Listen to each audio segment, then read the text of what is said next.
Hi, I'm Sky, and I am a junior at Arts and Humanities. Impossible! And this is What's Your Biggest Fear? That day you cried in my car, I wanted to hold your hand.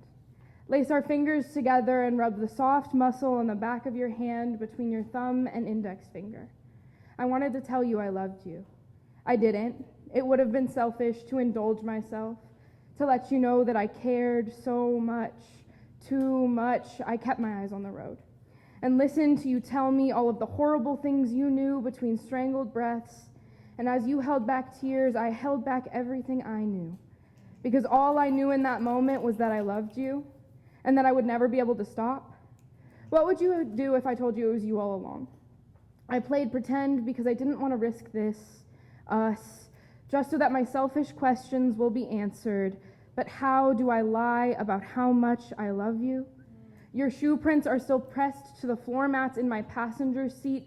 I'll drive you to the moon and back, my darling. We went to the grocery store together and bought ingredients to make dinner, and you bumped into me as we walked through the aisle. You helped me pick flowers to put on the dining room table. Did you know orange roses and baby's breath mean devotion and admiration? Later that night, I told you about my goals in life. When we sat on my deck in the cold, it was right around midnight. You were wearing my slippers and my coat, and I asked you when you knew you were happy. Your ambition poured out in front of me about how you would get away and be bigger than all of this. I told you about a house with a porch swing and a lover I could share it with.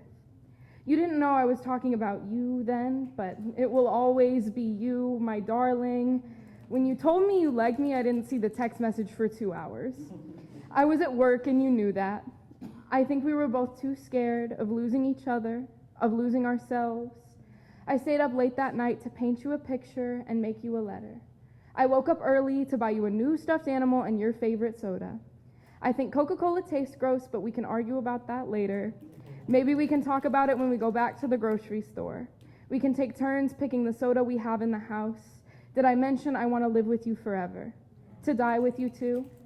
As I rot in the ground, the soil will start to taste like the sunlight in your eyes. And now, as I watch the TV show you begged me to watch and tape my favorite photos of you on the walls above my bed during the commercial breaks, I know that the universe designed me for love. That the hurt only happened to make way for joy. My biggest fear used to be that it wouldn't get better.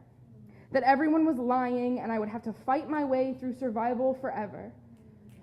And then you looked at me, and you were kind even when I didn't have the energy to thank you for your sweetness. And I realized I have to pick a new biggest fear.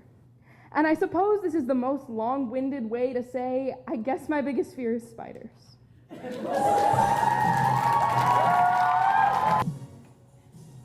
Hi, I'm Peyton Mitchell. I'm a freshman at senior high. Black North, that's how we do it! And this is my poem, Unfinished. Band-Aids are cool, but skin can heal itself. I stole that line from my friend Jade. Hi, I'm Peyton. This poem goes unfinished. A symphony of strings that abruptly stops, a song left in a studio in an abandoned building on verge of demolition. I don't want to share the end. If I do, there will be no amends. I know we've been through a lot together, but the spark has burnt my fingertips, and the paper is due. And I'm stuck on you. On our past mistakes, an unfinished poem, a friendship broken, forever undone. The ending is simple, me and you. But that's not how it ends. It stops. Abruptly stops. All on its own, it stops. I can't take it, the sound of an opening soda pop, it stops. I can't take the words you said, the cruel, cruel words. They play through my head on repeat. The things we did, what we went through, it all ends, me and you. But that's not how it ends. I want to reach out to you to talk, but we're too broken to amend. Too damaged to repair, nothing can help us. We simply weren't meant to be. My mind wanders and my heart aches, and it hurts to see you not care. To watch you walk away, and I can't help but wonder, do you still care? Does it pain you the same? Are you scared to amend? Does your heart ache so? But then again, you chose them over me. Was I not enough? But you were right. The poem ends abruptly, but somehow it continues. You looked my way today, I saw the pain in the mask you wear. In the face you made, you looked my way and I looked yours. I can't let go. You don't seem to be able to either. I wish to talk. I wish you'd talk. But for now, we just look. Strangers. That's all I can describe our relation. I see you in the crowded halls, but I don't know you. I don't understand you. You act like it's fine, like it will be better one day. But I need you to say one word, one singular word, a word I can't muster, one I can't breathe, one I can't think to say, one that will never come out of my mouth, an apology. Actions speak louder than words. I stole that line from Tick Tick Boom. My name's Peyton. What's yours again?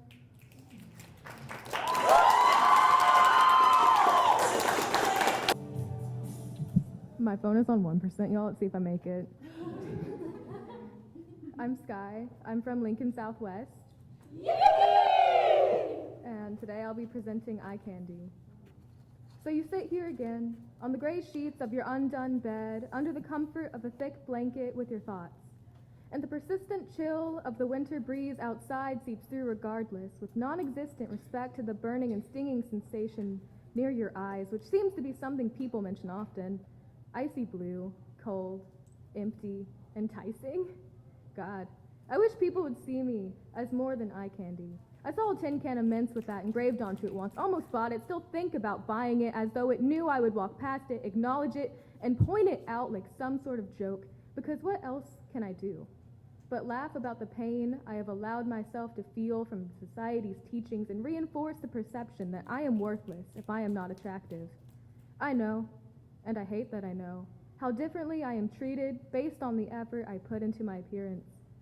Because ironically, I hate superficiality.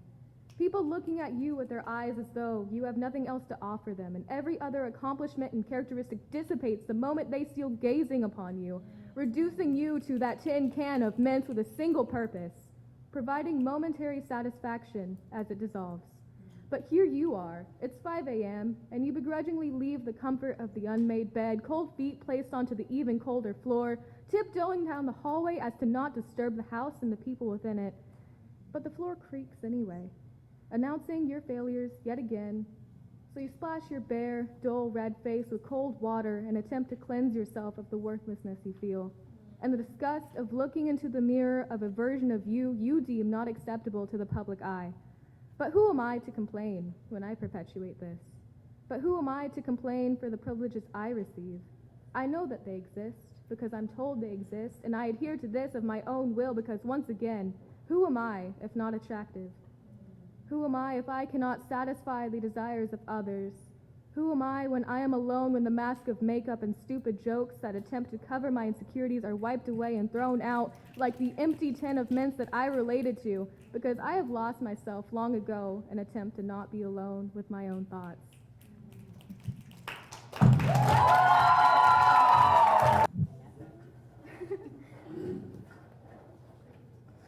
Hi, I'm Jade Schuler. I'm a freshman at Hastings High.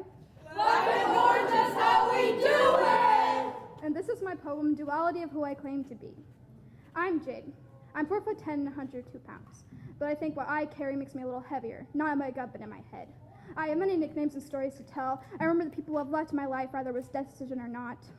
I know what I like, but not really who I am. None of who I am or what I do is ever pleasing. Everything becomes invisible. And waiting is the worst part. Waiting for what you did to become who you are, and you can fall into a perfect little label that never changes.